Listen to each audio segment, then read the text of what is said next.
We are back, and we have with us my very dear friend, Timothy Hogan, who is the Grand Master of the Knights Templars. And today's show is very exciting because we will be discussing the New Testament and going into the secrets of the Bible. But first of all, I want to mention Neurobuddha and these amazing functional mushrooms. They've been life-changing for me, especially taking lion's mane and cordyceps. Check them out at neurobuddha.com. You can get 20% off if you use the code ENOC20. And we also, on our desk here, we have this amazing pyramid. These are absolutely beautiful. They are orgone pyramids from the Light Pyramids. I highly recommend you guys check these out. They're made by Michelle Hood. She does an amazing job, and everybody I know has one. We're going to get one for Tim very shortly, so he can have one on his desk. But Tim, this is a very interesting subject because when we look at the mysteries, we know that the whole idea of going deeper into all these religions is that they all share the same keys. They all come from the divine spark. That once we get past all the superficial differences and the dogmas and everything, that underneath that there is this esoteric tradition that we find with the secret doctrine. And the New Testament of the Bible is of no exception. And I wanted to ask you, like, moving into this subject, first of all, what do we find encoded with the books of the New Testament? Well, of course, most of the books of the New Testament were written, some as much as 100 years after Jesus supposedly lived. But this doesn't mean that it was there's not value there, right? I mean, there are mythological elements that are in there. There are esoteric keys that are in there. In many ways, the New Testament is kind of the summation of all kinds of different esoteric philosophies from the ancient world, all being combined in that region at the time, and is just being filtered through the the particular cultural lens in which it was being developed. So we had to keep in mind, of course, you had the Roman Empire that was the big guy on the block at the time, but even the Roman Empire was still trying to import ideas from Greece, and they were trying to understand the mysteries of places like Egypt and Sumer, Babylonia, and even mysteries, Eastern mysteries, it could be argued. We're starting to ideas were being shared in places like Alexandria from all over the world, and the New Testament was trying to capture all of these things and put it into a kind of a new packaging. I think, well, you said that very well. And an area that I know you have a lot of expertise in, well, all of these areas, looking into the Bible and the mysteries, of course, you've been looking at this for a long time. But what you're very well known for is your knowledge on the Knights Templars, as well as the Rosicrucian traditions. And would you say it's fair to say that the Rosicrucian tradition is this sort of very clever repackaging of the mysteries under I guess you could say, a Christian umbrella, using the same symbolism and ideologies of going into it? But the entire Bible seems to be that way. And I would say that one thing that might confuse people, but I believe it to be true, is that the New Testament is far older than the Old Testament. And just as you were saying earlier about these books and the various timelines, especially when we consider how the Bible was arranged, when we look over at the Ecumenical Council and the Council of Nicaea and the Nicene Church Fathers, I believe it was Manly P. Hall that he pointed out that there was actually almost this sort of divination system on how it was believed that these books were picked when we looked over at the apocryphal books. And he had even said that the book of John in the Bible, when that originally existed, the book of John, all the areas that mention Jesus in there, they originally were attributed to the universal mind. And then that was later attributed to Jesus. But you know what I think really substantiates that argument that the New Testament is older than the Old Testament is this idea of the book of Revelation, the book of the Apocalypse, which Hall did write about with that. But what do you know about the book of Revelation? So Book of Revelation is really fascinating because it's one of these texts that the church has never really been able to get a handle on. It was uncomfortably put into the Bible because it was this crazy Gnostic text that with all kinds of symbolism and everything, and I really don't believe that most people in the church to this day don't really understand what all's in there. But we find both Hebrew Kabbalistic mysteries within Revelations. I mean, it was written in 22 chapters. Each section, each of those 22 sections corresponds to one of the 22 letters of the Hebrew alphabet. And so there was this kind of code associated with that in it. But then there was also this Eastern mysteries that were included in on it as well. To give an example,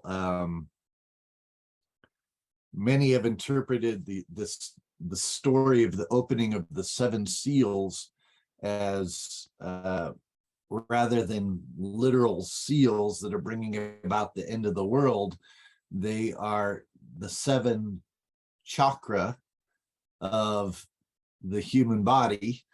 And as each seal is opened, our old perceptions of the world die out and a new perception or a new Jerusalem opens up. And we can pretty easily tie this into that system because within the Eastern system, every one of those chakra was said to contain a certain number of petals. They're like lotus petals, and the first six chakra had a total of 144 petals total, and then the seventh chakra, which was the crown chakra, was the 10,000 petaled lotus. And so if you times and that's the one that was supposed to be empowering the other six chakras. So if you do the 144 times this crown chakra, you end up getting 144,000, which is of course what the Revelation says is the total number of saved after all the seals are opened. And so, I mean, you can find these correlations, but even beyond that, there's also gematria ideas that are within Revelations. For example, so the science of gematria, every letter corresponds to a number. I mean, in the ancient world, ancient alphabets like Hebrew, Aramaic, Greek, Phoenician, and others, every letter corresponded to a number. So if you wanted to represent, let's say, the number 1, you would use in Hebrew, you'd use the Hebrew letter Aleph, which is the A, or in Greek, it would be Alpha, which also corresponded to 1. But basically, the letter A corresponded to the number 1, and so on and so forth. So in Greek gematria, and we have to remember that the New Testament was written primarily in Greek, with a little bit of Hebrew and Aramaic thrown in there for good measure, but it's mostly written in Greek. The name Jesus in Greek has a gematria value of 888. So 888, and it was focusing on that number 8, which corresponded to the Aguad, which was the 8th sphere of awakening after the 7 chakra are opened up. And in Revelations, Revelations talks about the 7 churches. It says the 7 church, again and again, it keeps talking about the 7 churches. Well, the 7 churches in Greek, if you were to take those Greek words for the 7 churches and then replace the letters with their number equivalents, the 7 churches also add up to 888. And so that's not coincidence. That is, that was by design, to emphasize this numbers, just like how Enoch in Hebrew adds up to 555, which was the number of quintessence.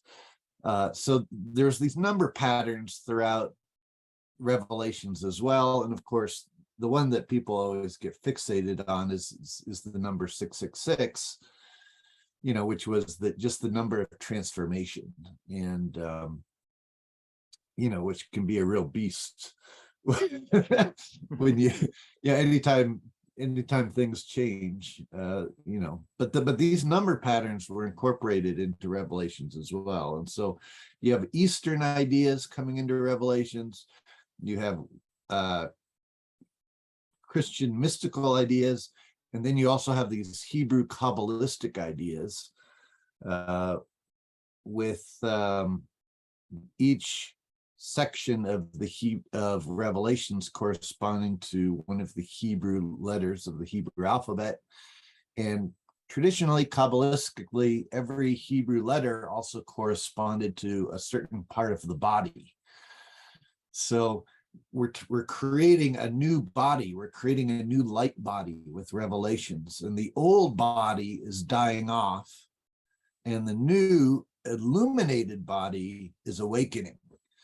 And with that, our old perceptions of the world die off, and our new perceptions of the world, the New Jerusalem, is awakened. And it's a very profound text. Sadly, most people aren't taught symbolism anymore, and they certainly don't know how to read Greek or Hebrew. And so they just start interpreting these everything literally, and think that this text is just about the end of the world, and that Jesus is going to come back and kick ass and destroy everybody and throw them into a pit, without really understanding the symbolism behind it. I love how you broke that down with the gematria. I'm also glad you got into that, because that number 144,000 people often talk about, the Jehovah's Witnesses being one of those groups. That it comes from Revelation 7 and 14 in the Bible.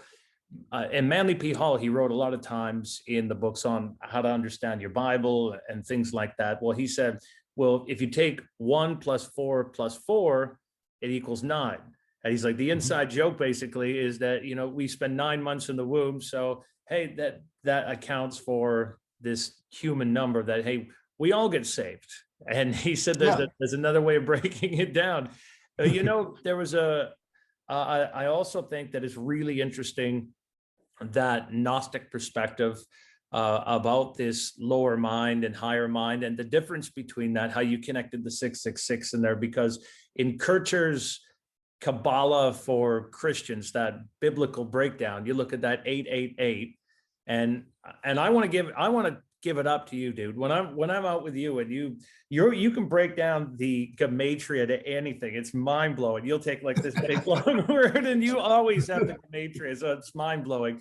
But I think it's just a really cool perspective when you take that 666 and we say, okay, let's look at the difference between the lower mind, and let's say you take the Christos or Christ, and you take that 888, and you start looking at that transformation. We see that there's a lower or beast idea, that we have this transformation, and then we bring that into the layers of consciousness.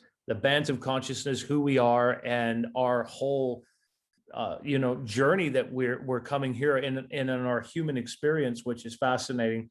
But some of the books, when we look at these subjects that have been very inspirational for me, and I don't know I don't know if anyone out there has found this, a lot of our listeners and viewers that have come from a religious background. Maybe you came in from a religious background, you didn't understand some of this stuff. As Tim was saying, we look at the book of Revelation, it's a very confusing book.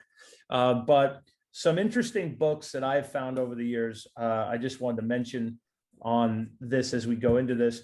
There's one book that I highly, highly recommend, and this is by one of my favorite authors out there.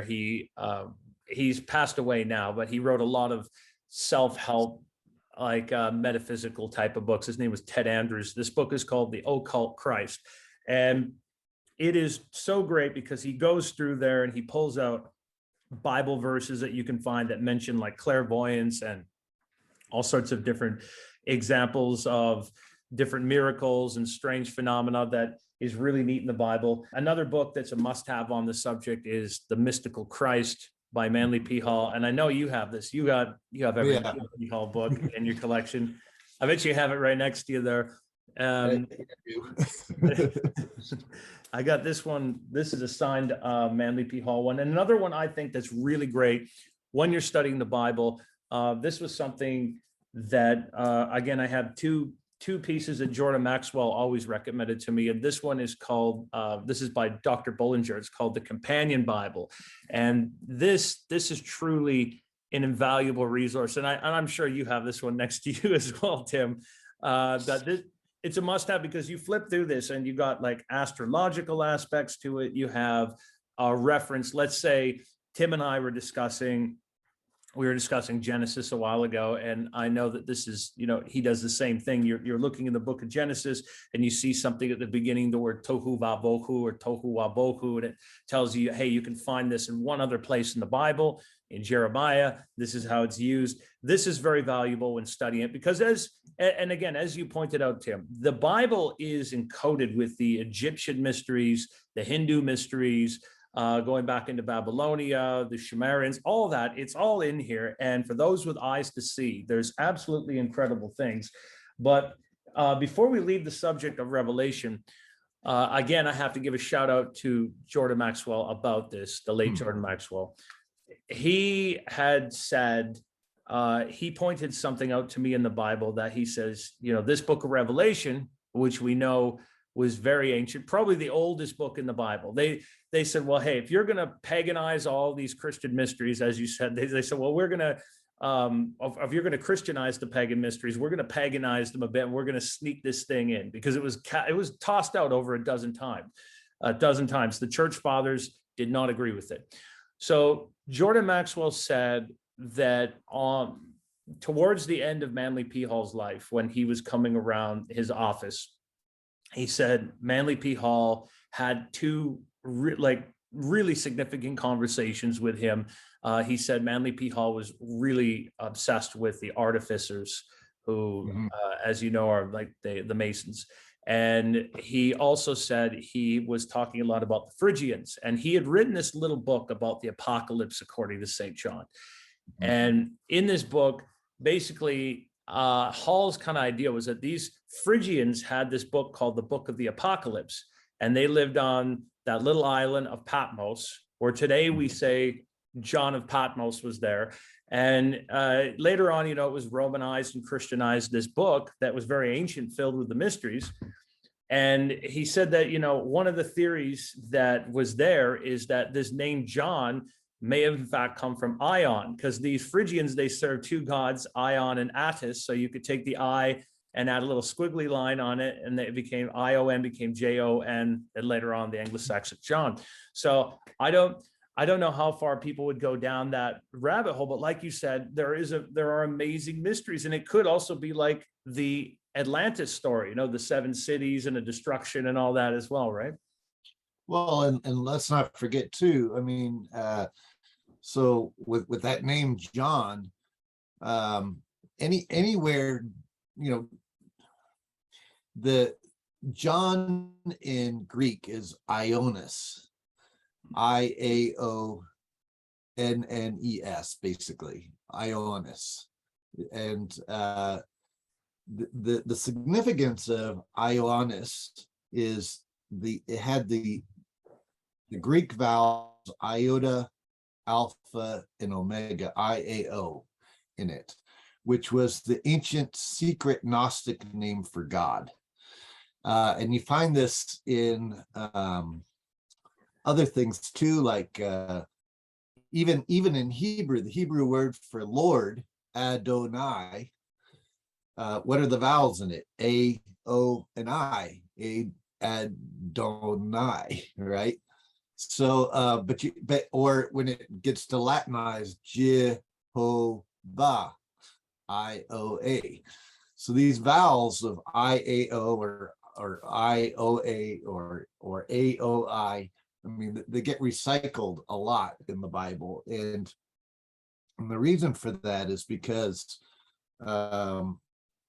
it can be argued I represented a point becoming a line. O or A represented a triangle, which was basically like two extremes forming a third possibility. Anytime you have a line, you have two ends of that line, or 2 points, and they can produce a third point of manifestation. And then the O is the circle of completion. And and out of these 3 vowels, you can get the other vowels of the alphabet. So I can also be pronounced E, A can also be pronounced A, O can also be pronounced U. So you develop, or U, so the other vowels come out of these 3 vowels. So it was deemed, just as consonants represented the physical forms of the world, vowels represented the spiritual life force that gave them expression.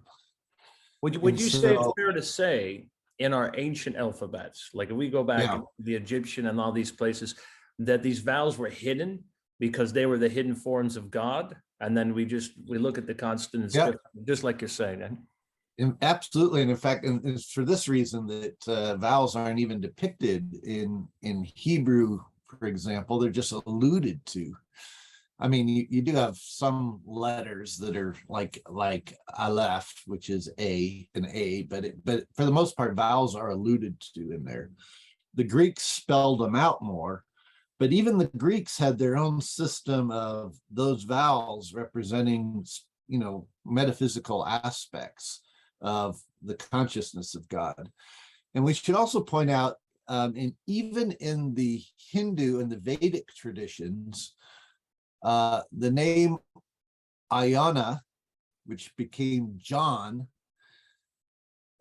means gnosis, means divine experiential knowledge. That's what it means in the Sanskrit. So this name John has multiple layers of meaning that applied both on the in the Greek world, in the Hindu world, in the Egyptian tradition, and the Babylonian. Because, by the way, what's the feast day of John the Baptist? Is June 23rd.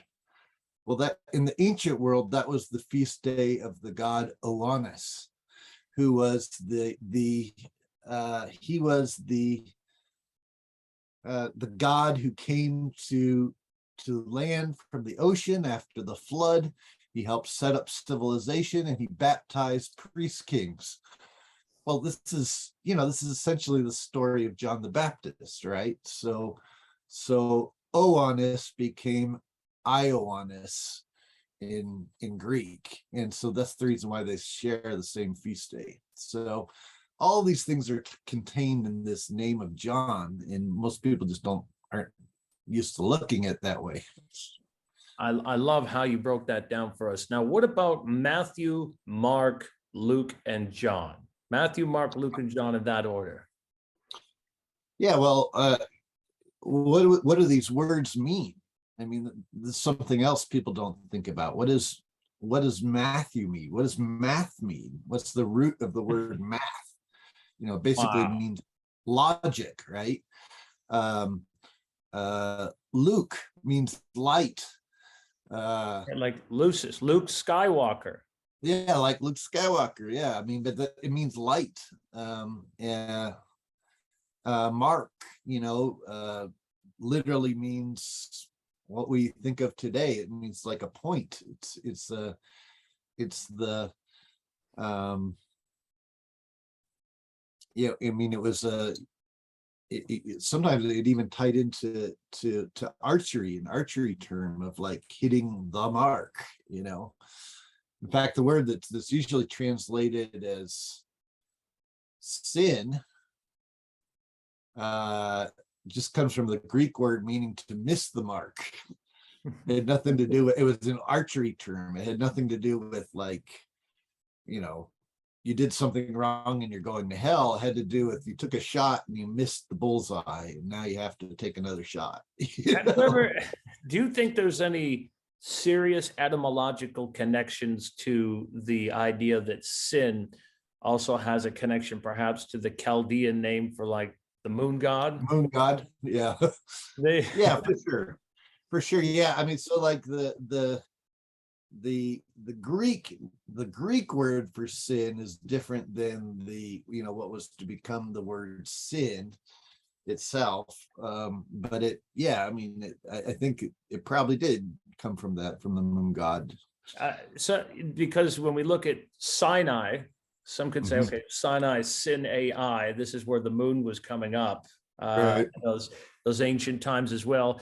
But when you go over to this Matthew, Mark, Luke, and John, could we have a tie-in there when we start bringing in ideas of not only astro-theology, but we start bringing in ideas about certain solar deification that I think that some people, when they look at this subject, the problem is, again, I want to say I have a great love and respect for Jordan Maxwell. He was a dear friend and teacher of mine.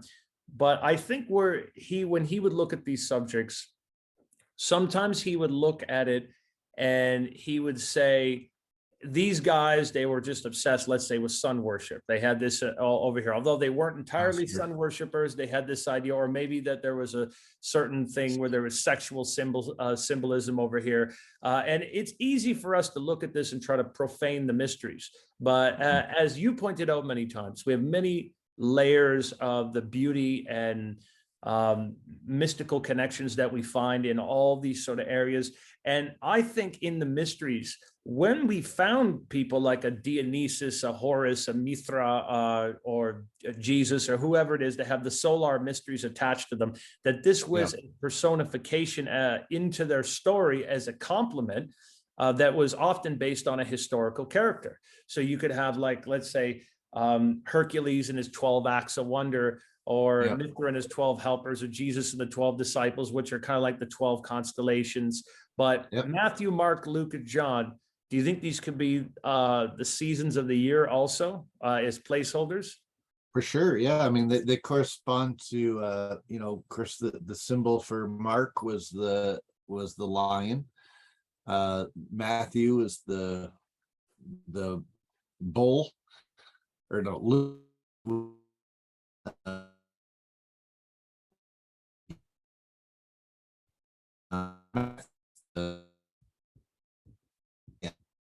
But these were basically the fixed signs of the zodiac, is what it was alluding to, of the constellations. So yeah, I mean, you're talking about Taurus, Leo,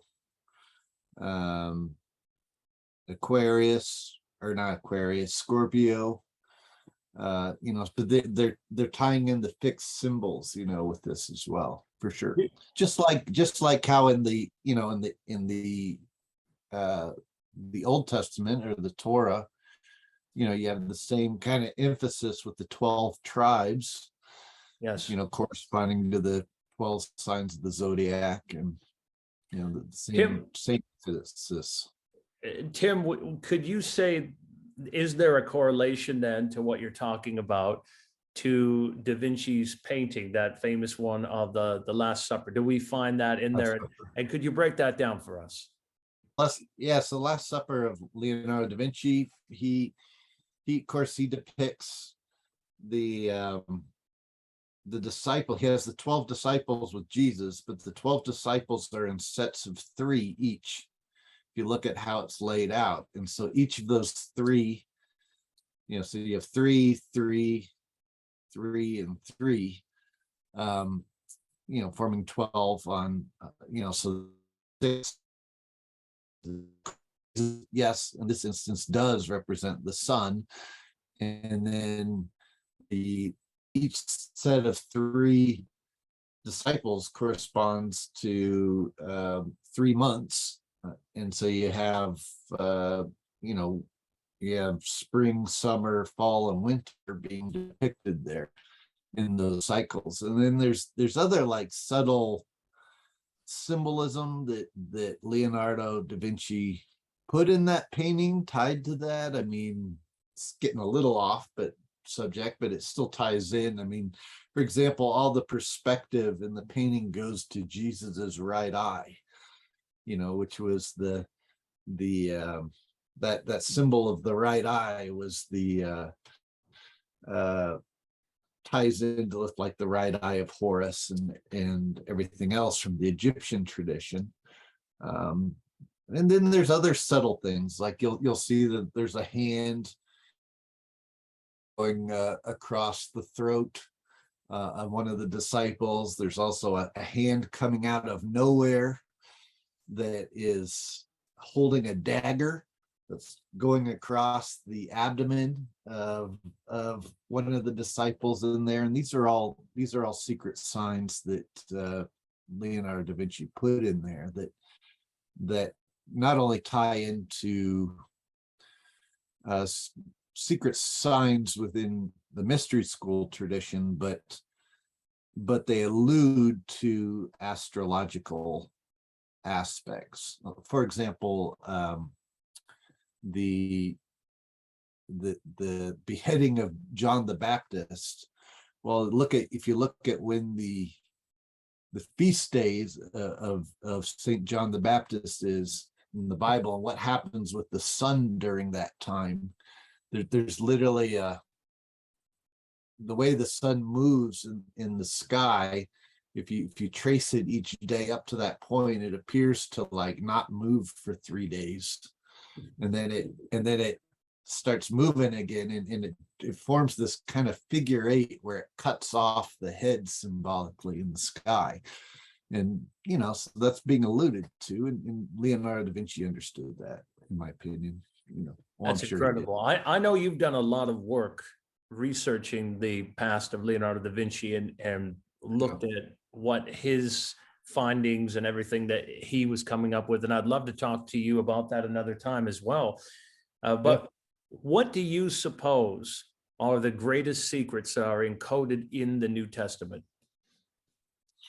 Well, first of all, I mean, I think that there are the gematria keys that are throughout the New Testament are big, but tied into those gematria, those symbolic number patterns, are also other things. Well, there's all kinds of alchemical knowledge in the New Testament. I mean, most people don't think of the New Testament as being a book on alchemy, but let me give you just an example. Like we were just talking about Saint John the Baptist.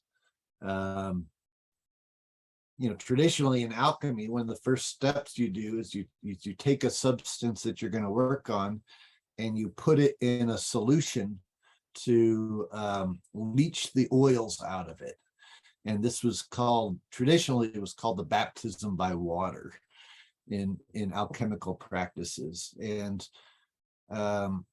after you've allowed it to leach for a while, you start to notice a color change. It doesn't matter what substance you're working on, whether you're working on a mineral or a metal that you're sticking in an acid, or if you're working with a plant, vegetable matter that you're putting in an alcohol base or something, but by digesting it for a little while in there, you'll start to see this color change, after which in alchemical tradition, it was known as called caput mortem, which means dead head.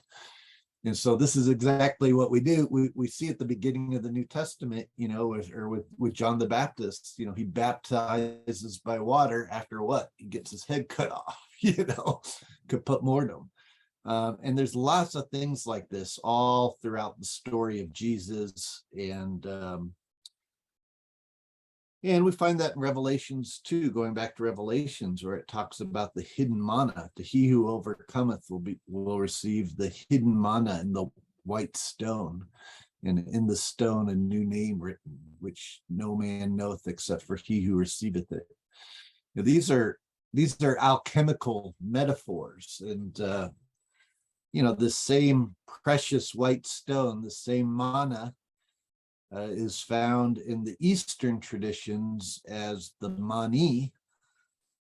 So if you ever see the Tibetan chant of Om Mani Padme Hum, it's Om is the word of creation, Mani is the precious white stone, Padme is the lotus, and Hum is the completion. So it's talking about this process of invoking the word and ingesting the manna and opening the crown chakra, and so he who overcometh, he who attains this precious white stone, receives this new identity.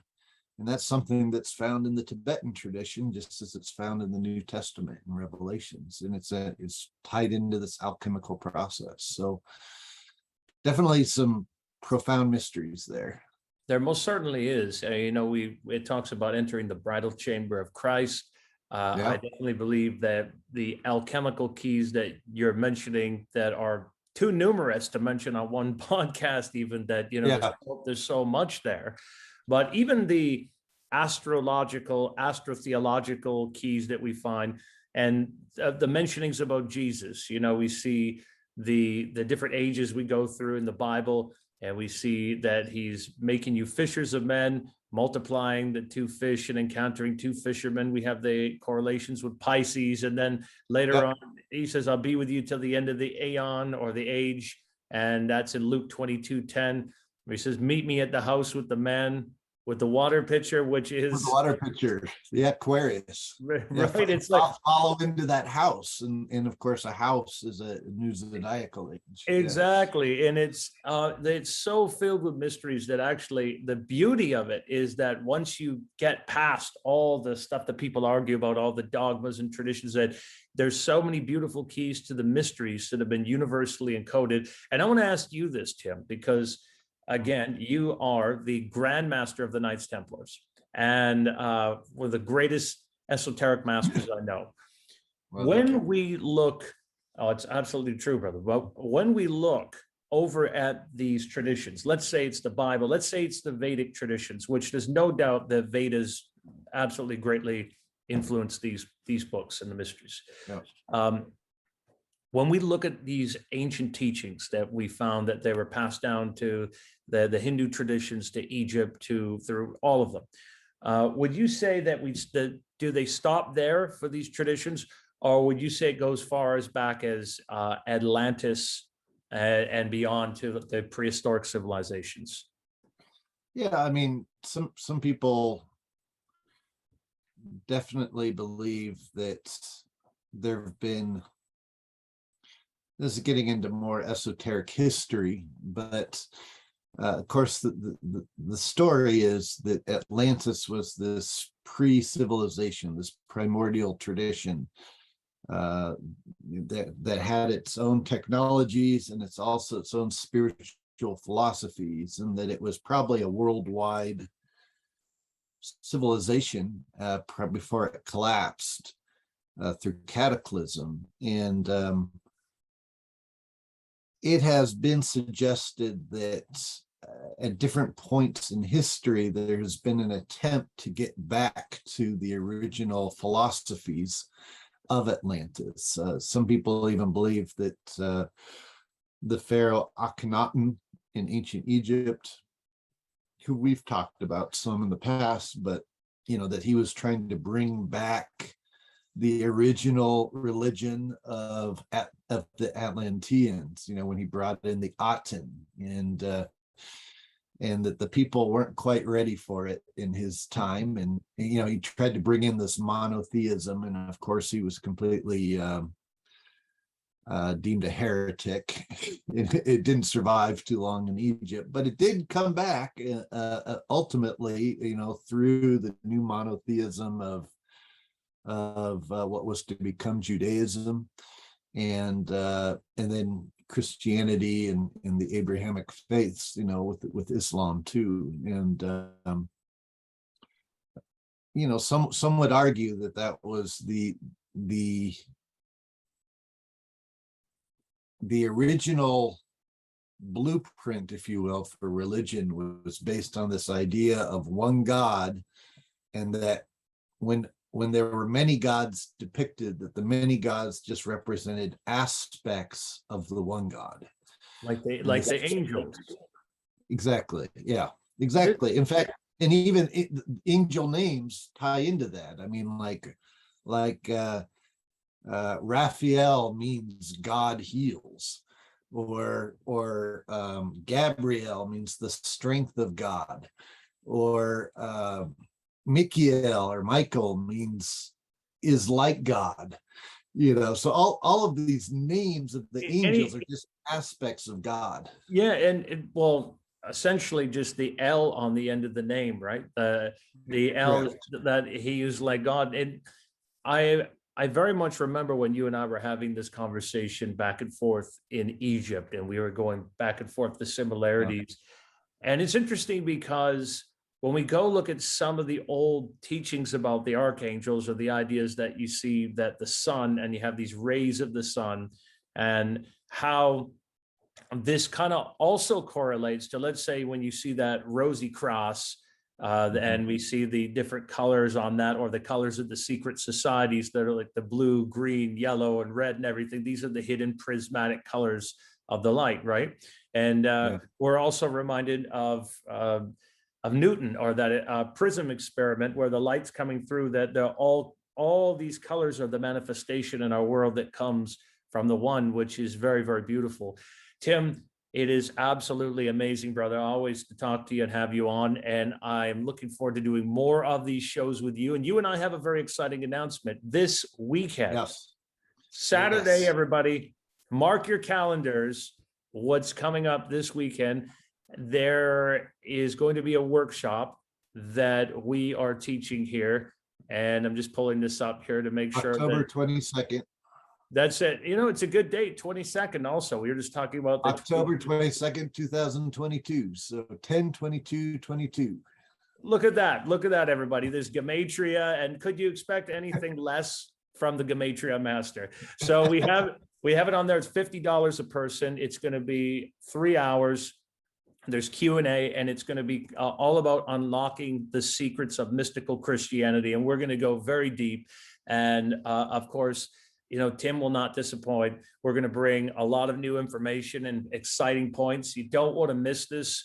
So we will post more on this about it this week, actually. So watch on your social media feeds. We'll have links on how to sign up, and you can just join in.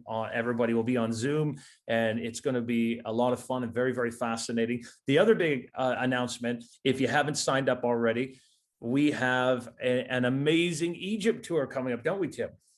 Yes, absolutely. In March of 2023. Yeah. Do we have some good gematria on that date? Well, no, but astrologically, there's, we will be there during the spring equinox, and there's some interesting, cool things going on astrologically that time, which is particularly why we chose it for this particular trip. This trip, honestly, Tim, that I'm so excited about it. You've been to Egypt before.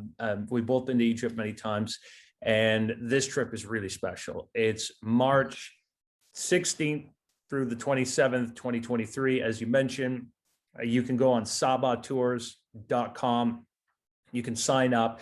It's very reasonably priced. Tim and I are there. Zhuzhana Lotus is there. We have, of course, Mohammed Ibrahim, amazing guide, a lot of knowledge. We have Hank Kracher, our dear friend, and he's a professor and teacher. He's amazing. We have Karim Al-Kusa, who he's doing some exciting new projects on the Phoenix Oracle and covering all sorts of secrets about the Egyptians and the Phoenicians. We have Paul Elder, everyone, from the Monroe Institute. Now, this is really a cool bonus because Tim's done remote viewing before, and he's been asked to look at things, different targets and stuff. But picture this, like if you want to learn remote viewing from a good instructor, this is a guy from the Monroe Institute, Robert Monroe's famous Astro Projection Institute. You normally have to sign up for a whole course on that, which usually to sign up for something like that or even to get lessons on it, it's basically like the same as signing up for a tour to go to Egypt. He's coming, right. He's going to be teaching you hands-on techniques. We're going to be discussing on how to view and feel the ancient past as a group, but then also we're bringing in the esoteric knowledge, the initiations, all kinds of bonuses and surprises, Nile cruises. Timothy, what did you think of the last tour we just got off of? Oh, well, it was incredible. I mean, you're going to see, I can guarantee you, if you go on this trip, you're going to see things that that the public just doesn't have access to most of the time. And you're going to be getting a perspective of things that you're just not going to get from, you know, if you did a general Egypt tour, you wouldn't get a fraction of what we're going to provide to you. I mean, we're going to provide you the true esoteric secrets, the tradition that has been passed down through the mystery tradition, and show you what it all means. I mean, Mohammed Ibrahim, he's able to literally translate the hieroglyphs as we're there looking at these scenes and really dive into it. I mean, it's amazing, incredible. Yeah, the food is amazing. The people are amazing. I mean, we're going to the big temples, going to the Abydos, we're going to the Luxors, we're going to the Karnaks. You know, we'll be in Cairo. We have a very Great pyramid. Yeah, exactly. The Great Pyramid. Most of all, I mean, you'll make lifelong friends when you're out on the Nile cruise and you're underneath that enormous moon and it's a beautiful light, warm breeze coming out and you're just making new friends and you're talking to people. You'll never forget it for as long as you live. So do check that out. We'd want to see you all there. And Timothy, how can people find you? I just got to throw that out there. How can they find your work? Well, they can, I mean, certainly all my books are available on Amazon. You can just Google Timothy Hogan, author, you'll find me. But and I can also be found on Facebook. Just Google me, you'll find me. You're most certainly not hard to find on the web, and we do have more exciting videos coming up. So thank you everyone for watching. Please remember to like, subscribe, and share this video with your friends, and go check out Timothy Hogan's books on Amazon. I'll talk to you all soon.